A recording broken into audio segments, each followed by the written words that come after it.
రిషికొండ రహస్యం. రిషికొండ ప్యాలెస్ లోకి ప్రవేశించిన ఎమ్మెల్యే గంటా శ్రీనివాసరావు. లోపల అడుగడుగునా రిచ్నెస్. ఆశ్చర్యపోయిన గంటా మరియు మీడియా ప్రతినిధులు. 500 కోట్ల రూపాయలతో ఈ భవనం కట్టారన్న గంటా. రిషికొండ ప్యాలెస్ లోకి ప్రవేశించిన గంటా శ్రీనివాసరావు మరియు స్థానికులు ఇప్పటి వరకు ఎవరు చూడని లోపల దృశ్యాలు బహిర్గతం. ఖరీదైన బాత్రూమ్ ఫోటోలను షేర్ చేసిన టీడీపీ. సిటీగో ప్యాలెస్ కట్టుకునే జగన్ విశాఖలోనూ విలాసవంతమైన భవనం కట్టేశారు. అది కూడా ప్రభుత్వ సొమ్ముతోనే. కనీసం నిర్మాణం ఎలా జరుగుతుందో ఎవరికి తెలియకుండా పూర్తి చేసేశారు. పూర్వకాలంలో నియంతలు ఇలా ప్యాలెస్లు కట్టేవారని చరిత్ర చెబుతోంది.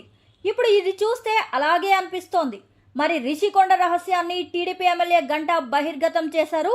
ఆ వివరాలు చూద్దాం. వైసీపీ కనుక ఈ ఎన్నికల్లో గెలిచి ఉంటే విశాఖ రాజధాని కావడం, జగన్ రిషికొండ ప్యాలెస్ నుంచి పరిపాలన సాగించడం జరిగేవి. కానీ ఎన్నికల్లో వైసీపీ ఘోర పరాజయం పాలవడంతో జగన్ అనుకున్నవేమీ జరగలేదు. ఈ నేపథ్యంలో టీడీపీ ఎమ్మెల్యే మాజీ మంత్రి గంటా శ్రీనివాసరావు మీడియా ప్రతినిధులతో కలిసి రిషికొండ ప్యాలెస్ లోకి ప్రవేశించారు. వాస్తవానికి ఇప్పటి వరకు రిషికొండపై జరుగుతున్న నిర్మాణాల్లో ఏముందో ఎవరికి తెలియదు. ఇప్పుడు ఆ రహస్యాన్ని గంటా శ్రీనివాసరావు బట్ట బయలు చేశారు. రిషికొండ ప్యాలెస్ ను కళ్ళు చెదిరే రీతిలో అత్యంత విలాసవంతంగా నిర్మించారని ఆ ప్యాలెస్ లోపల చూస్తే అర్థమవుతోంది. ఆ భవనం లోపల ఏర్పాట్లు చూసి గంటా, మీడియా రిపోర్టర్లు ఆశ్చర్యపోయారు. రిషికొండ ప్యాలెస్ ను పరిశీలించిన అనంతరం గంటా శ్రీనివాసరావు మీడియా సమావేశం నిర్వహించారు. నిబంధనలకు విరుద్ధంగా జగన్ 500 కోట్ల భారీ వ్యయంతో అత్యంత రహస్యంగా ఈ ప్యాలెస్ నిర్మించారని వెల్లడించారు. 61 ఎకరాల్లో ఈ భవన సముదాయాలు నిర్మించారని, అందులో రాజసౌధాన్ని తలపించేలా ఉన్న భవనం కోసమే 500 కోట్లు ఖర్చు చేశారని గంటా ఆరోపించారు. గతంలో ఇరాక్ నియంత సద్దాం హుస్సేన్, గాలి జనార్దన్ రెడ్డి వంటి వారు కూడా ఇలాంటి రాజ్మహల్ ను నిర్మించుకున్నారని తెలిపారు. ఈ భవనం లోపల పరిశీలిస్తే దీన్ని హోటల్ మాదిరిగా వినియోగించుకునే అవకాశం లేదని, పెద్ద కాన్ఫరెన్స్ హాల్ కూడా ఉందని, ఇక్కడి నుంచే సమీక్షలు చేపట్టేందుకు అనువుగా నిర్మించారని వివరించారు. ఇంత రహస్యంగా విలాసవంతమైన భవనం ఎందుకు కట్టారు అని గంటా సూటిగా ప్రశ్నించారు.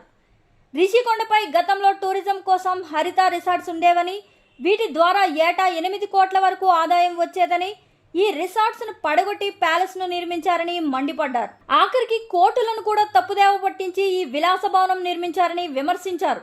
మొదట స్టార్ హోటల్ అన్నారని, ఆ తర్వాత సీఎం క్యాంపు కార్యాలయం అన్నారని, అనంతరం టూరిజం ప్రాజెక్ట్ అని చెప్పారని ఆరోపించారు. కొందరు దీనిపై న్యాయ పోరాటం చేయగా హైకోర్టు నిపుణుల కమిటీ వేసిందని గంటా శ్రీనివాసరావు వెల్లడించారు. పలు చోట్ల నిబంధనల ఉల్లంఘన జరిగిందని కమిటీ పేర్కొందని, అయినప్పటికీ నిర్మాణాలు కొనసాగించారని ఆరోపించారు. ఈ భవనం నిర్మాణ అంచనాలు కూడా చాలా గోప్యంగా ఉంచారని, నిర్మాణ కాంట్రాక్ట్ సైతం వైసీపీ అనుకూల వ్యక్తులకే దక్కిందని తెలిపారు. 91 కోట్ల వ్యయంతో స్టార్ హోటల్ కడుతున్నామని చెప్పి భవన నిర్మాణం ప్రారంభించారని, ఇది 15 నెలల్లోనే పూర్తవుతుందని చెప్పారని గంటా వివరించారు. కానీ చదును చేసే పనుల కోసమే ఏకంగా 95 కోట్లు ఖర్చయిందని, ఇక్కడ పరిసరాలను రమణీయంగా తీర్చిదిద్దేందుకు మరో 21 కోట్లు ఖర్చు చేశారని వివరించారు. ఈ పనుల గురించి ఎవరికీ తెలియకుండా ఉండేందుకు 20 అడుగుల బారికేడ్లు పెట్టేవారని వెల్లడించారు. కనీసం చంద్రబాబు, పవన్ కళ్యాణ్ వంటి అగ్రనేతలు సైతం రిషికొండ నిర్మాణాలు పరిశీలించే వీల్లేకుండా చేశారని తెలిపారు. ఇంత ఖర్చు పెట్టి కట్టిన భవనంలోకి ఆఖరికి జగన్ అడుగు పెట్టడం కాదు కదా, కంటితో చూడ్డానికి కూడా రాలేని పరిస్థితి ఏర్పడిందని గంటా వ్యంగ్యం ప్రదర్శించారు. తాను ఒకటి తలిస్తే దైవం మరొకటి తలిచినట్టుగా జగన్ ఈ భవనంలో అడుగు పెట్టకుండానే అధికారం నుంచి దిగిపోవలసి వచ్చిందని ఎద్దేవా చేశారు. ముఖ్యంగా ఒక పెద్ద ఇంటిని తలపించేలా ఉన్న బాత్రూమ్ ఫోటోలను టీడీపీ షేర్ చేసింది.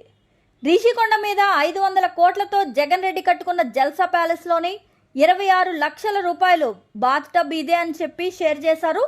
అధికారంలోకి వస్తే తన భార్యకు బీచ్ సైడ్ ప్యాలెస్ గిఫ్ట్గా ఇస్తానని చెప్పి ప్రభుత్వ సొమ్ముతో ఇలా విచ్చలవిడితనం చేశాడు. ఇంకా ఎన్ని ఘోరాలు బయటపడతాయో అంటూ టీడీపీ పేర్కొంది.